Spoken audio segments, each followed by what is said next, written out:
Factional war and Chiwenga's safety. Sale pana mashoko ayo wabudaitorwa pana Geza tiona ari worried pamusoro pemukomana aiwa panguva ino tikuona kuti ari kushungurudziwa anova iwo general.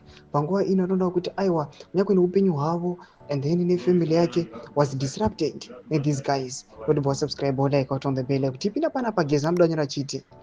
The war veteran who describes Chiwenga as our living hero condemned ongoing smear campaigns against the vice president and his ex-wife Mary Mbayiwa. Geza also denounced First Lady Umsilia Mnangagwa and other ZANU-PF allies for allegedly weaponizing personal issues to discredit Chiwenga. In quotes, "You poisoned Chiwenga? Bullshit.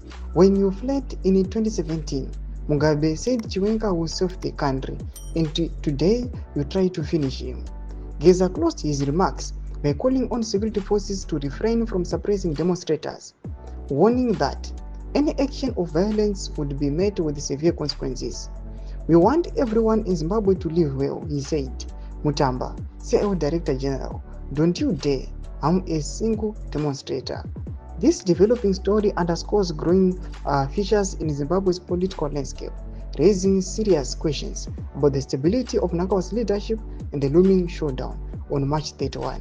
President Mnangagwa was reached for comment. Panapa ndo mashuka mbiranyo panapa aiwa tiri kuona kuti vakomana ave mutheregime panguva inoyi zvigananda zvese vakomana vachina masa nevakomana vamuzimbabwe 2030 vaivavhukawo panguva inoyi vati tono nawo panguva ino hapana kana rumboti bufu.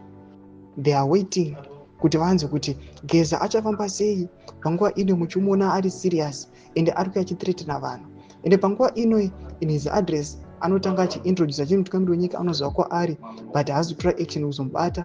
Zvanonyatsoratidza kuti people in the regime they really know weightage yaGeza kuti anorema sei and he cannot be attacked. Mashoko atiri kuona panguva inoyi vanhu vakamirira maevents achiunfolda zvinatsoratidza kuti musi wa31 aiwa kuona usajiwa rinopisa.